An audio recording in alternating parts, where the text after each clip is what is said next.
김윤경의 생생경제. 안녕하세요. 김윤경입니다. 영화관이 흔들리고 수족관에서 물이 새는 등 이 안전 문제로 영업이 일부 중단됐던 제2롯데월드. 내일 정식으로 문을 엽니다. 그런데 어제부터 오늘까지는요, 사전 예약 고객들에 한해서 무료로 개방을 했는데 이틀 동안 무려 20만 명이나 몰려들었다고 합니다. 그렇지만 안전에 대한 우려가 완전히 해소됐다고 할 수는 없겠죠. 이 석촌호수의 물 빠짐 현상에 대한 점검 결과는 이르면 이달 말에나 나올 것으로 보이고요. 또 롯데월드 타워도 완공까지는요, 아직 1년 이상의 시간이 남았습니다.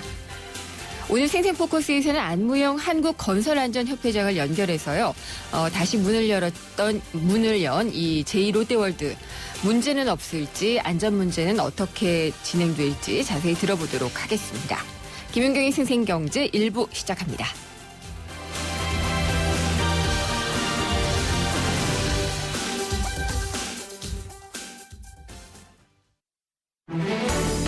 발빠르게 전하는 증시 마감 시황. 따끈따끈한 오늘의 증시 소식과 함께 심층 분석 시작합니다. 오늘의 증시 분석. 김윤경의 생생경제 베러앤디퍼런트 르노삼성자동차 제공으로 1부 시작하겠습니다. 1부 시작은 오늘 증시인데요. 오늘 증시 마감 상황을 SK증권 명동지점 김춘석 부장에게 들어보도록 하겠습니다. 안녕하십니까? 네, 안녕하십니까? 예, 오늘 좀 올랐나요? 네, 좀 올랐습니다. 네. 거래소는 이제 플러스 11.86포인트 올라서 2,097로 끝났고요.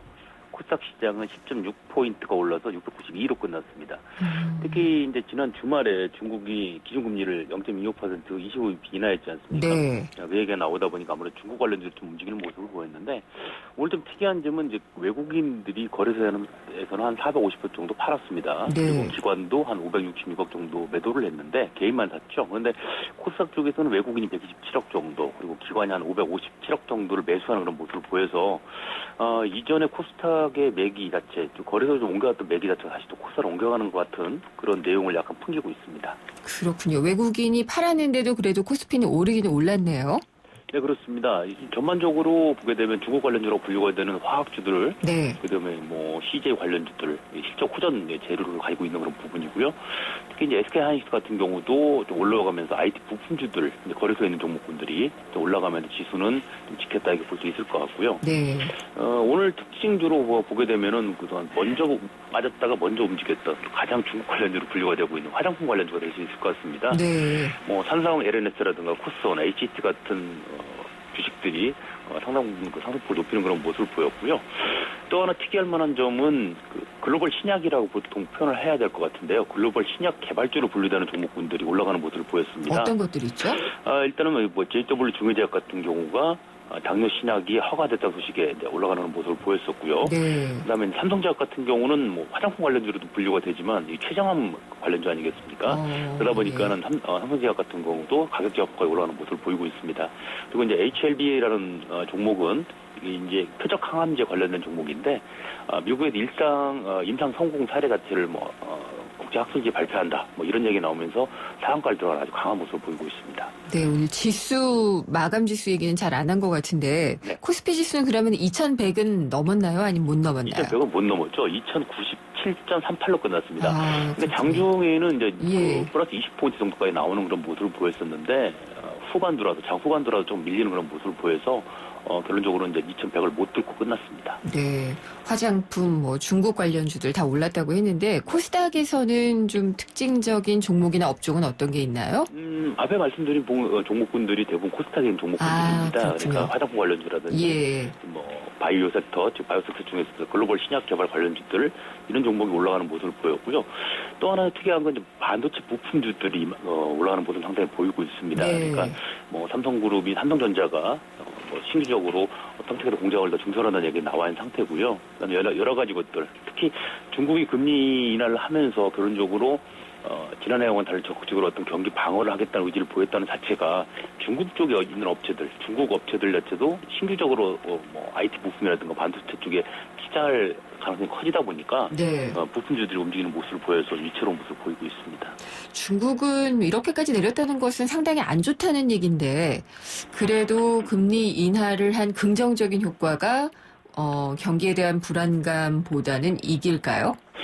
항상 말씀드리는 얘기인데요. 네. 보게 되면 중국이라는 나라는 근본적으로 사회주의 국가입니다. 네. 그러니까 공산당이라는 우리로 좀 정부가 되겠는데 정부가 모든 걸 통제하는 나라 아니겠습니까? 그렇죠. 그래서 쉽게 말씀드리면 자본주의 국가와 좀 다른 어떤 그런 체제를 가지고 있죠. 그래서 지금 이런 식으로 금리를 인하를 하기 시작했다는 얘기 자체는 앞에서 말씀드린 것처럼 경기가 후퇴하는 자체를 절실하지 않겠다는 어떤 의지를 보인 걸로 보여지고 있고요. 네. 이 부분 자체를 보다 보면 향후에도 오히려 좀 경기가 안 좋은 형태가 나타나면 여러 가지 양적 완화라든가 여러 가지를 피하겠다는 의지를 볼 수가 있습니다.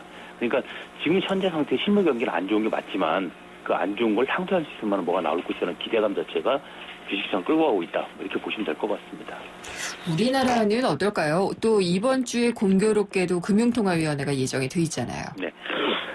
그거에 대해서는 지금 설만 많이 나오고 있는 상황입니다. 네. 중국이 또 이거 아주 기술적으로 금리 인하를 하다 보니까 우리도 이번 달에 할 수 있다라는 얘기도 나오고 있는 상황인데 사실 그렇게 녹록지는 않은 상황이고요. 그래서 개인적인 의견은 이번에 동결로 돌아가는 확률이 좀 있다 이렇게 볼 수 있을 것 같습니다. 특히 1사분기 실적이 나오는 상황에서 보게 되면 아무래도 조금 좋아지는 그런 모습을 보이고 있거든요. 네. 그러다 보니까 추가적으로 금리 인하하는 그런 어떤 무리수를 하는 게 좋을 것 같지는 않고요. 네. 일단 이번 달 정도까지는 좀 더 지켜보지 않겠느냐 하는 게 개인적인 의견입니다.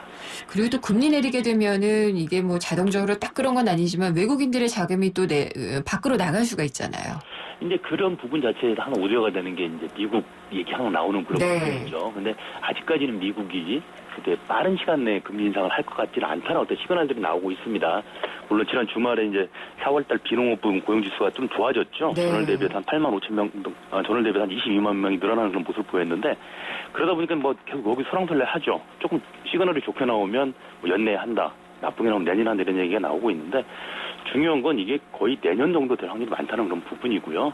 미국의 금리 인상이요? 그렇습니다. 예. 당분간은 우리나라 같은 경우는 거기서 조금 한 발 벗어나 있지 않느냐. 네. 그 영향권에서 이렇게 봐도 좋을 것 같습니다. 이번 주 증시 전반은 어떨까요? 가장 큰 부분 자체가 이제 오늘 저녁이죠. 오늘 저녁부터 있는 그 유로그룹 회의입니다. 그러니까 그리스에 대한 지원 여부를 놓고 얘기하는 부분인데요.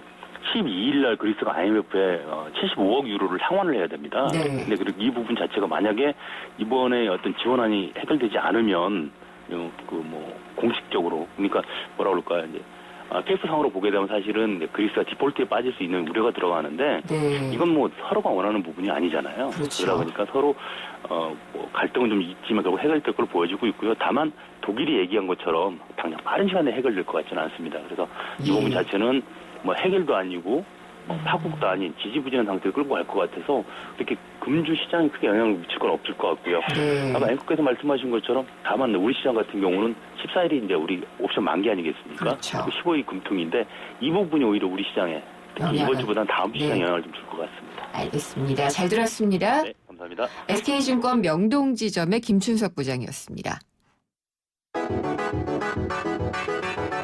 오늘 하루 당신이 꼭 알아야 할 경제 뉴스는 중요한 경제 뉴스를 콕콕 집어드립니다. 네, 오늘의 경제 뉴스 정리하겠습니다. 뉴스원의 최명용 기자입니다. 안녕하십니까? 네, 안녕하십니까.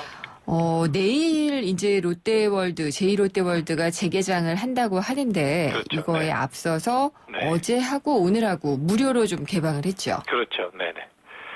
이 재개장에 따른 이 경제 효과가 얼마냐 이게 좀 더 시장의 관심이었는데요. 그게 추정이 되나 보죠? 그렇습니다. 네.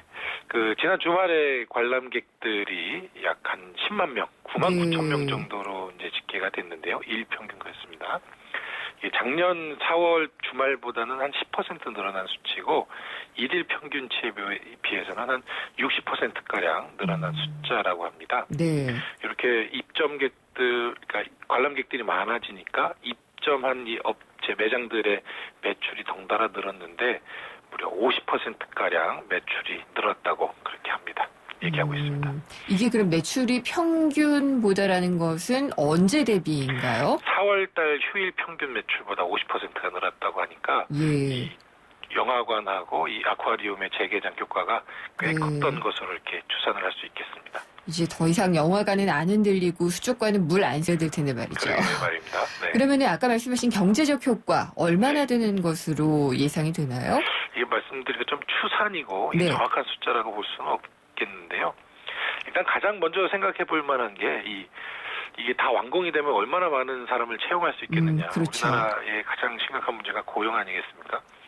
롯데 측에서는 한 2만 명의 고용 효과가 있을 것이라고 예상을 했고요. 네. 지금 이 본관이 건설이 되기 전에 있는 밑에 있는 이 저층부만 지금 오픈하고 있는 중인데 종전까지 한 6천 명을 채용해서 그 근로를 할 수 있을 것이라고 예상을 했는데 영화관이나 이 아쿠아리움이 건설이 안 되면서 약 1,000명 정도가 줄었었거든요. 그래서 네. 5천 명이 근무를 했다가 이번에 재개장이 되면 다시 또 이 인원이 그만큼 늘어날 것으로 예상을 하고 있고요. 생산 유발 효과는 2조 6천억 원 정도라고 좀 추산을 하고 있습니다. 여기에 부가가치 유발 효과를 더하면 3조 4천억 원까지 될 것이다. 이런 게 롯데 측의 추산입니다. 그렇군요. 롯데월드 타워가 123층인가요? 123층으로 예정돼 있죠. 1년 정도 남았습니다. 완공되기까지는. 네. 근데 정말 그 랜드마크가 되긴 할 것 같아요. 네네. 기존에 있던 고층 건물보다 2배 정도가 되는 거죠. 그렇죠. 네. 그러면은 세계적으로는 몇 번째나 높은 건물이 되나요? 예, 6번째라고 합니다. 예. 네, 지금 또 사우디에서 또 하나 아주 고층 빌딩 하나 더 짓고 있기 때문에 예. 뭐 조만간 또 순위는 좀 바뀔 수 있겠습니다. 그렇군요. 근데 이게 정말 그 지역의 상징이 되는 랜드마크가 되는 고층 네네. 빌딩 같은 경우에 관광객들이 아무래도 좀 그 도시에 가면은 가게 되잖아요. 그렇죠. 네. 이것 때문에 유발되는 경제적인 효과, 관광객들의 효과 이런 것들은 좀 있을 건 같아요. 그렇습니다. 그러니까 이게 뭐 미국이나 뭐 두바이 이런 데는 조금 우리나라와 상황이 다르니까 거기는 단순 비교가 좀 어려울 것 같고 아시아에 있는 이 랜드마크 빌딩들을 좀 비교를 해보면 네. 대만의 타이페이 101이라고 100일짜리 빌딩이 하나 있거든요. 예. 이게 2003년에 이제 완공이 됐는데 그 이전까지 대만을 찾았던 외국인 관광객이 225만 명. 근데 이 완공 이후 4년이 지난 뒤에는 385만 명의 관광객이 찾았다고 합니다. 또 말레이시아의 쿠알라룸푸르에 이 페트로나스 트윈타워라고 이게 쌍둥이 빌딩이 있는데요. 예. 여기도 1998년에 완공된 뒤 4년을 이렇게 지나고 봤더니 외국인 관광객이 한 139% 늘어났다. 이렇게 추산을 하고 있습니다. 그러면 롯데는 제2롯데월드를 다 짓게 되면은 뭐 네. 얼마 정도의 매출을 기대를 하고 있나요? 연간 한 250만 명은 찾을 것이다. 이렇게 예상을 하고 있고요. 관광 수입으로 한 3천억 원은 벌어들일 수 있다. 이렇게 자신하고 있습니다. 네. 이 회사 측이 예상하는 거라서 좀 다를 수는 있겠지만은요. 그렇죠. 예, 어쨌든 안전 문제가 다 해결이 됐으면 하는 바람입니다. 네, 그렇습니다. 예.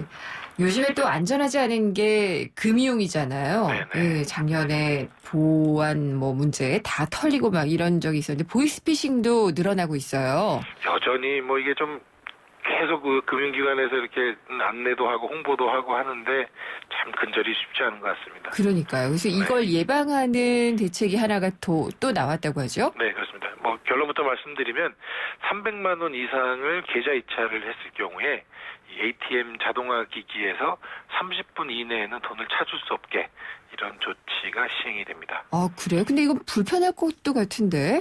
뭐 불편을 좀 감내해야 되는 부분도 있는데요. 예. 또 실제로 그 필요해서 돈을 찾으셔야 되는 분들은 ATM 기기가 아니라 창구를 가서 찾으시면 되기 때문에 뭐 네. 불편은 크게 많지는 않을 것 같습니다. 그렇군요. 이게 아까 얼마 이상이라고 얘기를 하셨나요? 300만 원 이상입니다. 300만 원 이상을 이체한 경우에 네네. 이체가 된 통장에서 한 30분 동안은 지연 출금이 된다. 그렇습니다. 라는 거군요. 종전까지는 10분 동안 지연 출금을 하는 제도가 시행이 되고 있었는데요. 네. 19일부터 우리은행이 제일 먼저 시작을 하고요. 상반기 중에 다른 은행들도 다 같은 시스템을 도입할 예정이고 저축은행이나 이런 다른 제2금융권도 올 하반기 내에는 이 시스템을 다 도입할 예정입니다. 그렇군요. 지금 고용 문제, 일자리 문제 아까 롯데월드 얘기를 하면서도 했는데 우리나라 경제의 뭐 집과 더불어서 일자리가 정말 가장 큰 화두라고 할 수가 있잖아요. 그렇습니다. 네. 명예퇴직금을 줄이면은 또 어느 정도의 일자리 창출이 가능하다. 뭐 이런 보고서가 나왔군요. 그렇습니다. 이게 고용을 어떻게 하면 늘릴 것인가, 뭐 여러 연구기관도 고민을 하고 정부나 뭐 다 고민들을 하는데요. 이런 말씀드린 명예퇴직금을 좀 줄이면 무려 87만 명까지도 채용할 수 있겠다. 이런 연구 결과가 나왔습니다. 이게 어떤 의미인지 잘 모르겠네요. 그러니까 한국경제원이 이런 연구를 해서 오늘 발표를 한 건데요. 네. 근로자들이 정규직하고 비정규직이 있지 않습니까? 근데 정규직 근로자들은 해고 요건이 굉장히 까다로워서 네. 자발적으로 이제 사표를 써야만 하는 경우가 많습니다. 그거를 대응해서 회사 측에서는 명예퇴직금이라고 해서 기본금의 몇 개월치를 이렇게 지급을 하는데 네. 최근 이 명예퇴직금 또는 뭐 희망퇴직금이 지급 개월수가 아주 그냥 많이 늘어나기 시작을 했습니다. 뭐 추세적인 얘기일 수도 있는데요. 작년에 SK텔레콤이 희망퇴직을 받았는데 무려 80개월치의 위로금을 지급을 했다고 하고요. 네. 하나생명은 작년 상반기에는 30개월, 하반기에는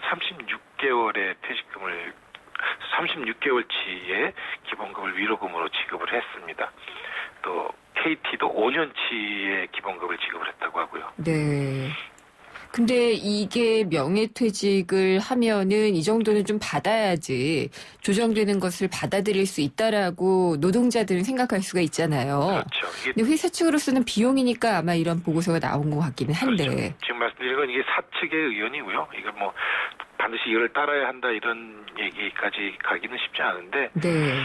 이게 파생하는 문제가 이렇게 정규직을 해고할 때 너무 많은 비용을 내니까 그다음부터 기업들은 정규직을 안 뽑고 비정규직을 뽑는 것 아니냐 이런 식의 논리를 진행하고 있습니다. 예. 근데 이게 어느 정도 일리가 없는 것은 아니지만 그렇다고 해서 비정규직 위주로 뽑는다. 이러면 이거는 기업의 어떤 윤리적인 문제일 것 같아요. 그렇죠. 그러니까 네. 말씀드린 것처럼 사측의 의견이니까요. 네. 근데 일자리를 활성화하기 위해서는 고용시장을 좀 유연화해야 한다. 이 네. 주장에 대해서는 한번 생각해 볼 부분이 있는 것 같습니다. 예, 그 유연화를 위한 어떤 그 수치 중에 하나 근거가 아닌가라는 생각을 좀 해봤습니다. 네, 그렇습니다. 오늘 말씀 잘 들었습니다. 감사합니다. 네, 고맙습니다. 뉴스원의 최명용 기자였습니다.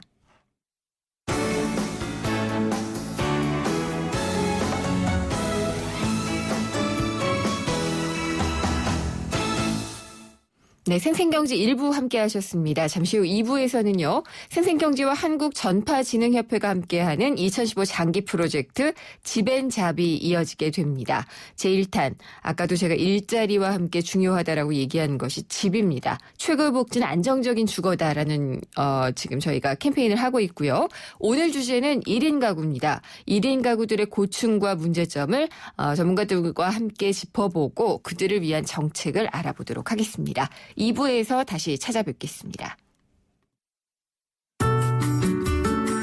가는 발걸음마다 고개를 들어 바라볼수록 곳곳에 우리의 마음을 설레게 하는 예쁜 땅, 바로 대한민국입니다.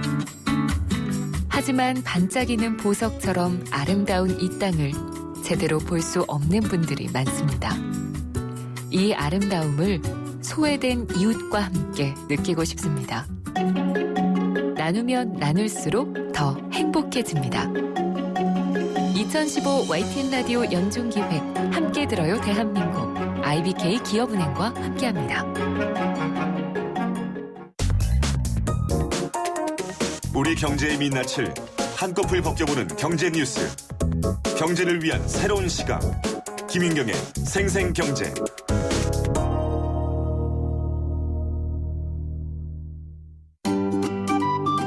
YTN 생생경제와 한국전파진흥협회가 함께하는 2015 프로젝트 집앤잡 제1탄 최고의 복지는 안정적인 주거다. 2015년 우리네가 살고 있는 집의 모습을 직접 찾아갔습니다.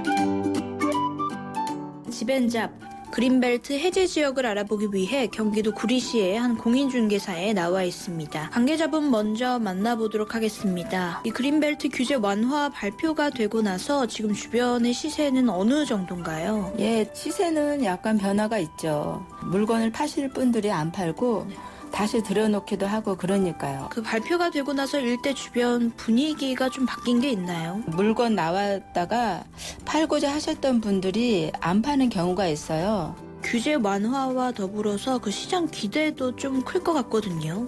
기대가 크죠. 물건이 들어왔다는 거는 가격이 올랐다는 얘기거든요. 그 디자인 시티가 어떻게 빨리 되겠느냐, 안 되겠느냐, 이런 이야기들 많이 물어오고요. 디자인 시티가 되는 건 구리 시민 입장에서 다들 찬성들을 하시니까요. 네, 그렇다면 정태희 전문가의 말씀 들어보도록 하겠습니다. 그린벨트 규제 완화 발표 이후에 이 좀 시장 분위기가 어떤가요? 그린벨트 규제 완화 내용 중 주민소득 증대나 시설 허용 기준 완화, 또 주민생활 편의 향상 등 불편을 해소할 수 있는 방안이 담겨 있기 때문에 이에 해당하는 주민이나 농업 관련 종사자, 그리고 토지 개발과 관련된 사람들은 일단 환영하는 분위기입니다. 가장 큰 효과는 당장 불편을 겪고 있는 주민들의 생활이 개선이 되고 또 토지 소유자의 재산권 보장에 도움이 된다는 점이고, 반면에 우려되는 점은 30만 제곱미터 이하 규모의 그린벨트 해제 권한이 국토부 장관에서 시도지사로 넘어가면 난개발이 늘어날 가능성이 있다는 것입니다. 또 그린벨트 규제 완화로 가장 특혜를 받을 지역은 또 어딜까요? 아무래도 인구가 많고 개발 수요가 많은 수도권 그린벨트에 관심이 더 집중될 것으로 예상됩니다. 네, 말씀 잘 들었습니다. 지금까지 YTN 생생경제와 한국전파진흥협회가 함께하는 2015 프로젝트 지벤잡 그린벨트 해제 지역에 대해 알아봤습니다.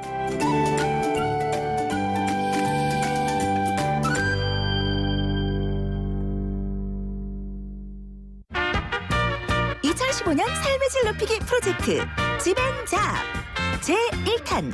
우리는요 마음 놓고 살 집이 필요하다고요. 제발 살 집 좀 주세요. 최고의 복지는 안정적인 주거다. 우리 주택시장의 문제는 무엇?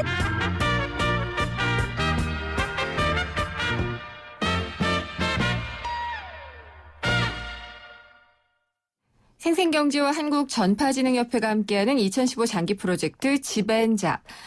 봄, 여름에는 저희가 주거 문제, 대한민국의 주거 문제를 짚어보고 있습니다. 프로젝트 집을 진행을 하고 있는데요.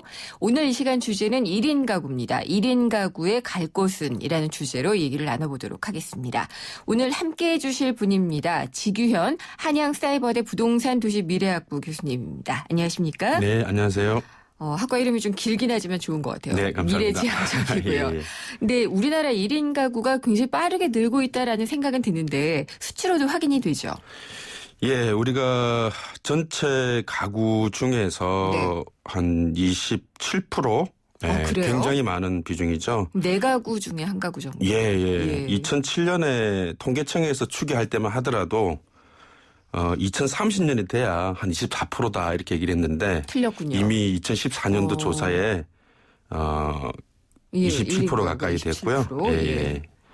근데 되게 보면은 그러면은 젊은 층인가요? 아니면 요즘에 그런 기사도 본 적이 있어요. 독거노인들 많아져서 네. 그런 1인 가구도 많다고. 네. 사실 1인 가구 문제는 특정 연령 계층에 좀 집중되어 있는데요. 예. 방금 말씀하신 것처럼 이제 독거노인, 굉장히 이제 고령층에서도 1인 가구가 많이 일어나고 네. 있고요. 그 다음에 청년층, 한 20, 30대에서도 상당히 많이 일어나고 있습니다. 네. 이유는 조금 다르겠죠. 예. 그러니까 수치적으로 20대의 70% 가까이가 1인 가구고요. 30대 중에서는 한 20% 정도가 1인 가구입니다. 상당히 많은 비중이고 아까 말씀하셨던 70대, 80대에서는 50% 이상이 1인 가구니까 네. 굉장히 양극한의 그러네요. 연령대 문제다 이렇게 보시면 되겠습니다. 그러니까 이것은 기존의 가족 제도와 좀 달라지는 사회 문화를 좀 반영할 것 같아요. 네. 사실 갑자기 생긴 문제가 아니고요. 네. 선진국에서도 그 1인 가구 비중이 상당히 늘어났는데 우리나라가 좀 앞서 말씀하신 것처럼 굉장히 좀 빠른 속도로 일어났다는 얘기고요. 아까 말씀드렸던 20, 30대의 문제하고 고령층의 네. 그 1인 가구의 문제는 조금씩 다른 부분들이 있습니다. 20, 30대는 대부분 그 청년층의 주 문제인 고용 문제, 네. 실업과 관련된 부분들이 좀 큰 부분들이고요. 그러니까 일자리를 좀 구하기 전까지 임시적인 형태의 네. 주거겠죠. 예. 그리고 가구를 결국 이제 1인 가구라고 하는 것은 결혼하기 전의 단계의 네. 경우가 많은데 결국 경제 여건 문제가 좀 중요한 요인이고요. 고령층 같은 경우는 아무래도 이제 가족 가치 간의 그 부분들하고도 관련이 있고 예전에는 뭐 아들이 모셔야 된다, 뭐 같이 살아야 된다 네. 이게 좀 달라진 거죠.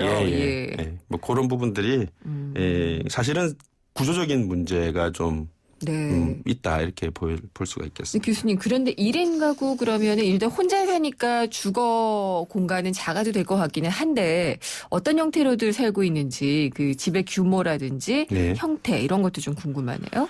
그 우리가 일반적으로 1인 가구라고 하면 그 집을 구입을 해서 거주하기보다 이제 빌려 쓰는 것이죠. 이제 전세나 뭐 보증부 월세 형태인데 일반적으로 일반 가구들 평균적으로 보면 자기 집에 거주하는 경우가 한 50% 이상이 넘습니다. 네.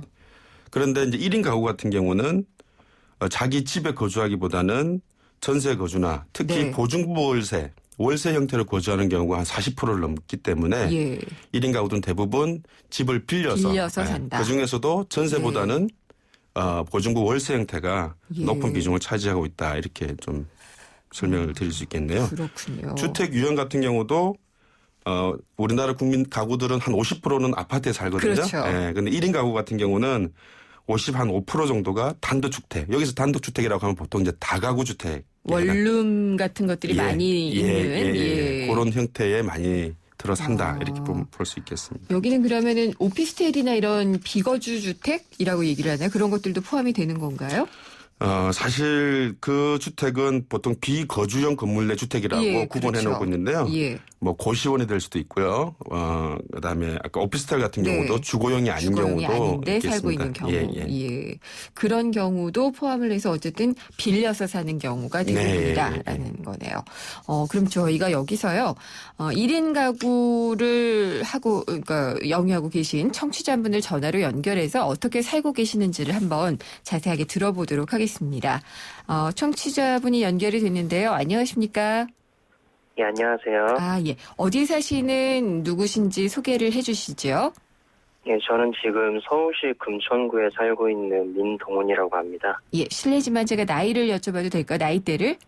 예, 지금 28살입니다. 아직 30대가 안 되셨군요. 예. 그러면 혼자 이렇게 거주하신 지는 오래되셨어요? 지금 서울에서 혼자 살고 있는 지는 이제 3년째 되고 있습니다. 3년째요? 그러면 서울에 가족은 있고 따로 지내시는 건가요? 아니요. 가족분들은 지금 지방에서 있고요. 저는 혼자 지금 지내고 있는 상태입니다. 그러면은 어떤 그 회사 문제라든지 이런 게 좀 걸려 있는 건가요? 예, 지금 뭐 공부했던 것도 있고 지금 회사가 또 서울에 있기 때문에 지금 서울에서 혼자 지내고 있습니다. 그렇군요. 지금 그럼 계시는 집에 머무신 지는 얼마나 3년이라고 하셨나요? 아까 이쪽이? 지금 집에서 살고 있는 건 2년째고요. 1년은 서울의 다른 곳에서 지내다가 지금 2년째 같은 곳에서 살고 있습니다. 그렇군요. 전세나 월세 형태일 것 같은데 어떻게 지내고 계신가요? 네, 지금 저는 월세로 지내고 있습니다. 월세로요? 그러면은 월세라는 것이 참 부담스러운 경우가 많이 있는데 수입에 대비해서 나가는 월세의 비중 제가 좀 여쭤봐도 될까요? 지금 수입의 한 15% 정도 되는 것 같습니다. 15%? 그 정도면은 부담이 크다고 할 수 있을까요? 어떠세요? 제가 다른 분들의 이야기를 들어봤을 때는 제가 살고 있는 월세가 그렇게 크지는 않은 걸로는 알고 있지만은 그래도 이게 부담이 되지 않는다고는 말을 할 수가 없을 것 같습니다. 그렇겠죠. 그리고 이게 계약이 1년 단위, 2년 단위로 돼 있나요? 기본 보통은 2년 단위. 2년 단위. 그리고 나면은 또 어떻게 거주하게 되실지는 아직은 정해진 것은 없지만 비슷할 가능성도 없진 않죠. 예, 아무래도 이제 또 어떻게 향후에 어떻게 제가 이곳에 계속 살게 될지 아니면 다른 곳으로 이사를 가게 될지는 모르겠지만 일단 재계약을 한다 해도 또 이런 월세값이 또 오르고 이렇게 계약을 많이 하게 되더라고요.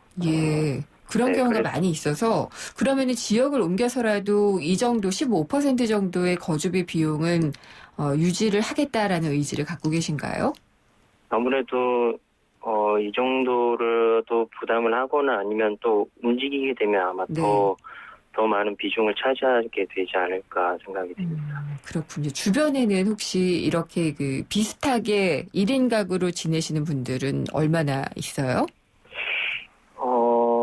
제가 알고 있는 지인들 중에서는 혼자 살고 있는 가구는 한 5-6명 정도 되는 것 같습니다. 5-6명 정도면은 친구분들 중에 몇 % 정도가 되나요?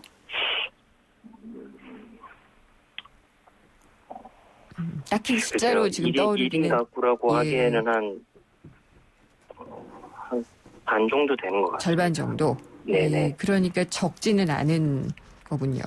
예. 근데 지금 민동훈 씨께서는 1인 가구로 계시는데, 글쎄요, 이거 계속 유지할 것 같으세요? 아니면은 뭐 결혼이라든지 뭐 아니면은 가족들과 합친다든지 다른 거주 형태를 또 계획을 하고 계신 게 있나요? 이제 계속 혼자 살 수는 없으니까. 네. 계속, 그래서 지금도 그것 때문에 고민이 많이 되는 상태고요. 예. 지금 뭐 혼자 사는 것보다도 이제 또 결혼 문제라든가 이런 것들 때문에 다시 지방을 내려가야 되나 아니면 이제 몇 명이서 또 다시 또 살아야 되나 이런 생각을 계속 하고 있는 상태입니다. 고민이 많으시겠군요. 예. 예. 알겠습니다. 우리나라 집 문제는 해결돼야지 될 문제가 많아서요. 오늘 자세한 말씀 감사하게 잘 들었습니다. 네, 감사합니다. 예. 청취자 한 분께 1인 가구를 살고 계시는 청취자분께 이야기들을 좀 들었는데요. 교수님, 20, 30대 1인 가구가 대체로 이 비슷한 유형일 것 네. 같아요. 아까 말씀드린 예. 대로 20대 네. 수치를 보면 한 67%가 1인 가구거든요. 그러니까 예. 친구분들의 한 절반 정도도 그렇다고 아까 하시고. 비슷한 말씀인 것 같아요. 네. 결국 뭐 고용 문제, 직업 문제와 계속 관련이 있는 문제로 보여집니다. 예. 그리고 주거비가 지금 전체 수입의 한 15% 정도다라고 얘기했는데 생각보단 좀 적다라고 봐야지 되는 건지 아니면은 아직은 수입이 많지 않기 때문에 부담이 크다고 봐야 되는 건지 모르겠네요. 그렇죠. 그러니까 그 소득의 기준을 해보게 되면 예. 15%라고 하는 게 되게 작아 보이는 수치일 수도 있는데 우리가 생각하는 것보다 근데 지금 28세 네. 정도면 소득의 15%니까 뭐 작게 잡아서 100만 원에 15만 원이지 않습니까? 그렇죠. 뭐 200만 원에 30만 원. 상당히 네.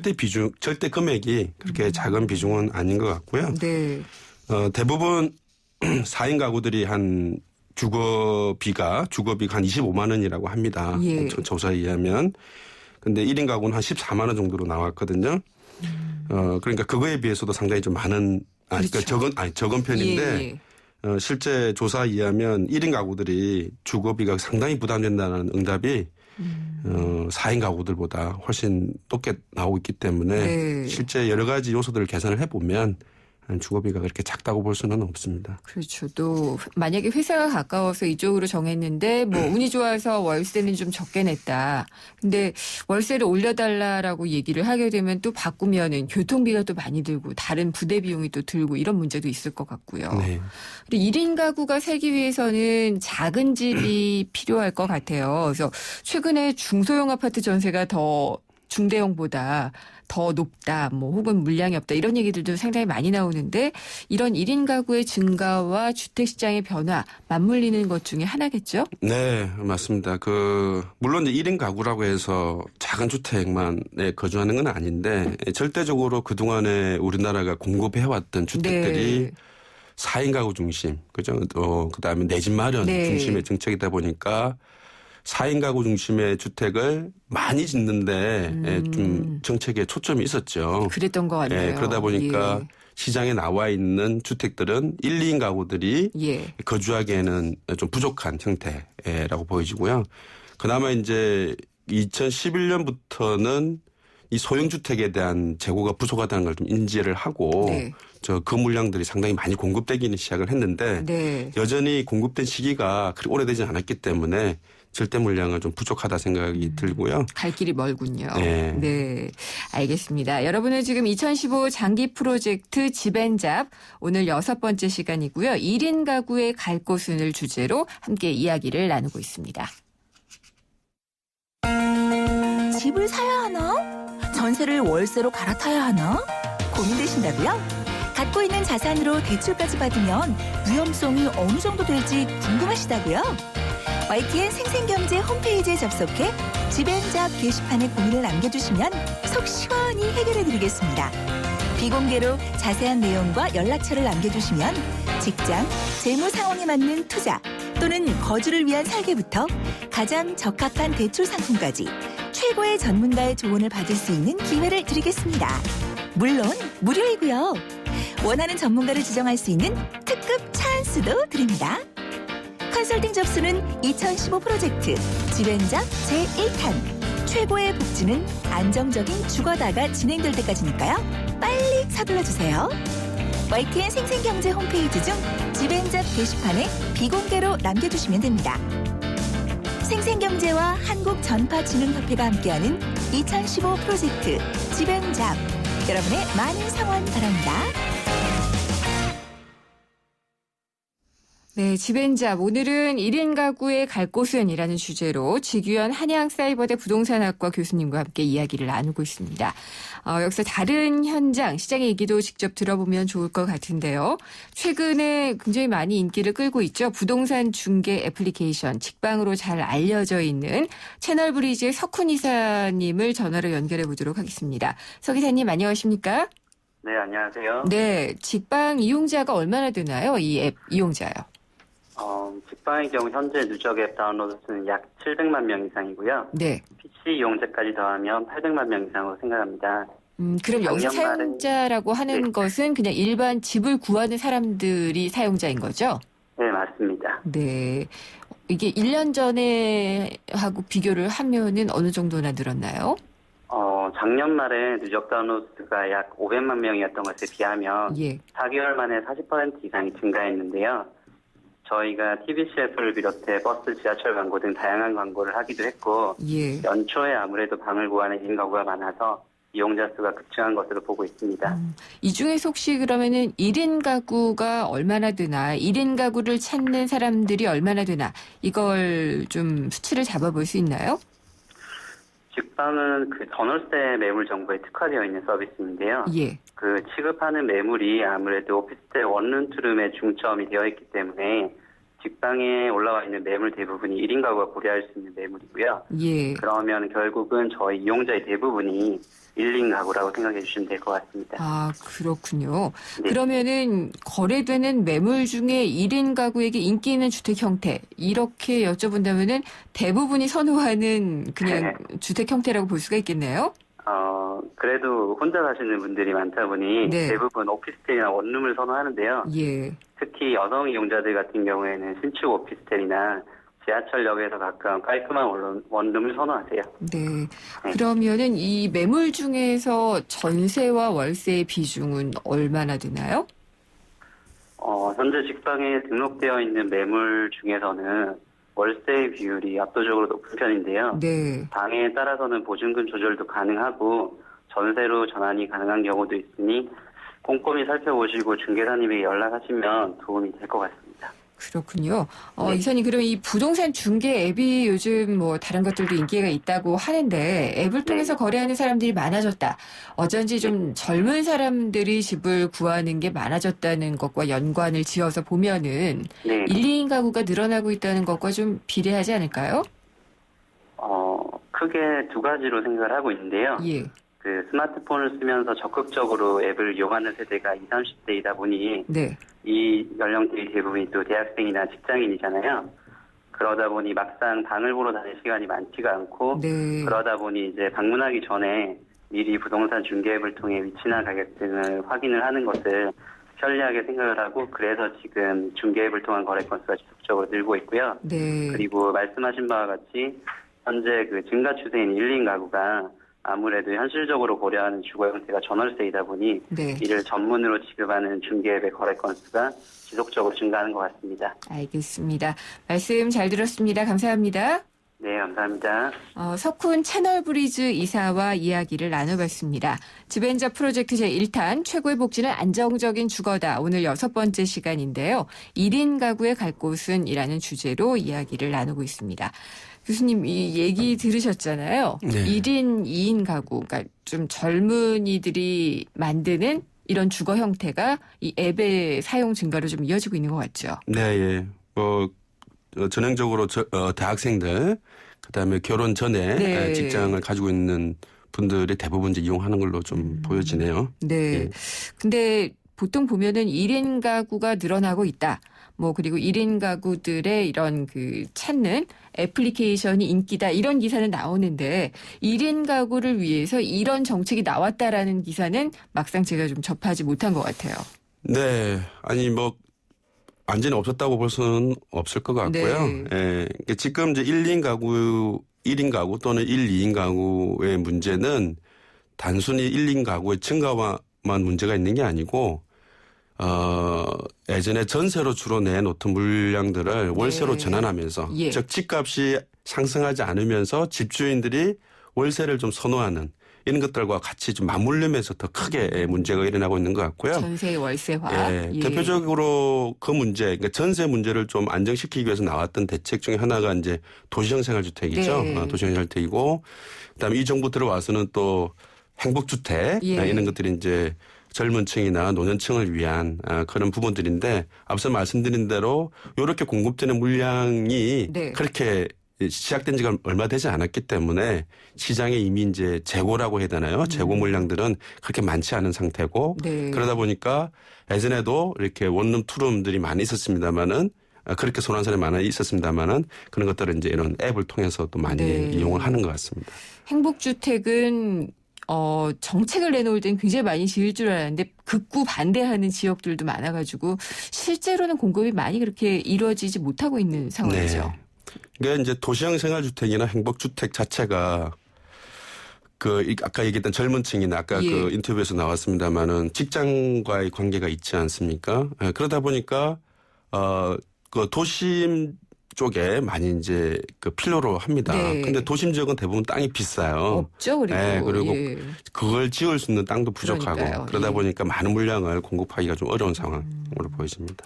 행복주택 같은 경우에는 굉장히 저렴한 가격에 내놓겠다 이런 거는 들은 기억이 있는데 도시형 생활주택 이것도 임대료가 많이 싼가요? 애초에 도시형 생활주택 같은 경우는 목적 자체가 저렴한 임대료 이런 개념보다는 폭등하고 있는 전세 문제를 좀 어떻게 안정화시켜보자가 사실 조금 더 큰 초점이었습니다. 전세에서 나올 수밖에 없는 사람들을 어쨌든 여기에는 예. 거주할 수 있도록 그러다 하자. 보니까 예. 좀 그런 주택들을 좀 많이 시장이 좀 나와야 되는데 네. 시장이 많이 나올 수 있도록 공급이 좀 원활하게 될 수 있도록 정부가 공주택 기금 대출을 저리로 빌려준다든지 네. 이런 방식이었던 것 같고요. 행복주택은 좀 이제 그거의 문제점들을 보완하기 위해서 주변 임대료보다 좀 싼 네. 게 공급하자 했는데 앞서 말씀드린 대로 그렇게 공급이 잘안 쉽지가 되고 않아서 있는. 예. 네. 근데 소형 주택을 모자란다 할 것이 아니라 이제는 이제 좀 준비를 해서 지어도 되잖아요. 네. 근데 지으려면은 이걸 공공이 다 할 수는 없을 것 같고 민간이 하려면은 당근을 줘야죠. 네. 예. 이런 당근 정책들도 잘 마련이 돼 있나요?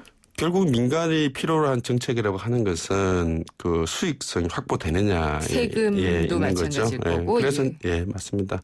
그래서 대표적으로 하고 있는 정책이 지난번에 이제 나왔던 정책이기도 하고 지금도 계속 개선되고 있는 정책인데 기업형 임대주택, 네. 민간 임대주택 예. 부분들이 결국은 민간에서 조금 더 수월하게 공급을 할 수 있도록 여러 가지 제도적으로 예. 이제 지원하고 있는 것들이죠. 네. 예. 그 외에는 또 어떤 규제를 좀 완화해 준다든지 이런 것도 있을 것 같은데.